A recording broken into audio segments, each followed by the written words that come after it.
എല്ലാവിധ ലാബ് ടെസ്റ്റുകൾക്കും MHL smart labs, Dubai road, Eriyad, Bahadur mall, Kara and Manus properties, Asmabi college. AKTA Eriyad യൂണിറ്റിന്റെ വാർഷിക കൺവെൻഷൻ നടന്നു. യൂണിറ്റ് പ്രസിഡന്റ് CV ജയരാജ് കൺവെൻഷനിൽ അധ്യക്ഷത വഹിച്ചു. ജില്ലാ vice president Jose Therattil convention ഉദ്ഘാടനം ചെയ്തു. ഒരു ദിവസം കൂലി എത്രയുണ്ട്? ഒരു പുരുഷൻ നമ്മുടെ സംഘടനയിൽ പ്രവർത്തിക്കുന്നതിന് അല്ലെങ്കിൽ മറ്റൊരു തൊഴിലിന് പോവുകയാണെങ്കിൽ 1000 രൂപ കുറയാതെ കൂലി കിട്ടൂലേ? കിട്ടില്ലേ? കിട്ടും. ആ സ്ഥലത്ത് ആ കണക്കൊന്നും നോക്കാതെയാണ് ഇന്ന് നമ്മുടെ സംഘടനയ്ക്ക് വേണ്ടി ഇവിടെ ഇരിക്കുന്ന പ്രവർത്തകരൊക്കെ പ്രവർത്തിച്ച് നമ്മുടെ സംഘടന ഈ രീതിയിൽ എത്താൻ കാരണം എന്തുകൊണ്ടാണ്? നമ്മുടെ മുൻകാല പ്രവർത്തകരുടെ പ്രവർത്തന തരം കൊണ്ട് അവിടെ നമുക്ക് കൂടി ഇരിക്കാൻ പറ്റിയത്. ആദ്യം എറിയാട് യൂണിറ്റ് ഉണ്ടായിരുന്നപ്പോഴൊക്കെ ഇത്ര സൗകര്യത്തിൽ നമ്മൾ യോഗങ്ങളിൽ ചേർന്നിട്ടുണ്ടോ? ഇല്ല. ഇന്ന് സംഘടന വലുതായി, സംഘടനയുടെ ശക്തി വലുതായി.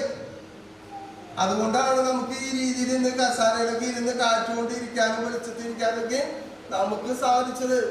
പഴയ കാലത്തെ പ്രവർത്തകരുടെ ഗുണം കൊണ്ടാണ്. അതുകൊണ്ടാണ് സംഘടന ഇങ്ങനെ വളരാൻ കാരണം എന്തുകൊണ്ടാണ്? നമ്മുടെ സംഘടന രൂപീകരിക്കുന്ന കാലഘട്ടത്തിൽ ഒരു രാഷ്ട്രീയ പ്രസ്ഥാനങ്ങളും തയ്യൽ തൊഴിലാളികളെ സംഘടിപ്പിക്കാൻ തയ്യാറായില്ല. ആ കാലഘട്ടത്തിലെ തയ്യൽ തൊഴിലാളികളുടെ ആവശ്യം ഇന്നത്തെ രാഷ്ട്രീയ പ്രസ്ഥാനങ്ങൾക്ക് ഉണ്ടായിരുന്നില്ല. ഇന്ന് മിക്ക രാഷ്ട്രീയ പ്രസ്ഥാനങ്ങൾക്കും തയ്യൽ തൊഴിലാളികളെ അത്യാവശ്യമായിട്ട് മാറിയിരിക്കുന്നു. ഇന്ന് നമ്മുടെ കുറെ മെമ്പർമാരൊക്കെ ഇലക്ഷനിൽ ജയിച്ചു വന്നിട്ടുണ്ട്. പല രാഷ്ട്രീയ പ്രസ്ഥാനത്തിന്റെയും ഇതിൽ കീഴിൽ മത്സരിച്ചിട്ട് 300ഓളം തൊഴിലാളികൾ മത്സരിച്ചിട്ടുണ്ടായിരുന്നു. 300ഓളം താഴെ വരുന്ന തൊഴിലാളികൾ തൃശ്ശൂർ ജില്ലയിൽ മത്സരിച്ചിട്ടുണ്ട്. അതിലൊരു വിധം തൊഴിലാളികളും ജയിച്ചു വന്നിട്ടുണ്ട്. പല രാഷ്ട്രീയ പ്രസ്ഥാനത്തിന്റെ കീഴിലാണ് അവർ ജയിച്ചു വന്നിരിക്കുന്നത്.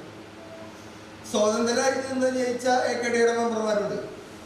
അപ്പൊ ഇതെല്ലാം നമുക്ക് സാധിക്കും. ഏരിയ സെക്രട്ടറി MM ഐഷാബി സംഘടനാ റിപ്പോർട്ടും unit secretary EA Muhammad Ashraf പ്രവർത്തന റിപ്പോർട്ടും അവതരിപ്പിച്ചു. സുഗദ്ധി ശ്രീനി സ്വാഗതം ആശംസിച്ച ചടങ്ങിൽ സാജിദ നാസർ കണക്കുകൾ അവതരിപ്പിച്ചു. ജില്ലാ president Abdul Khader Edavilangu, area president VM Abdul Kareem എന്നിവർ കൺവെൻഷനിൽ സംസാരിച്ചു.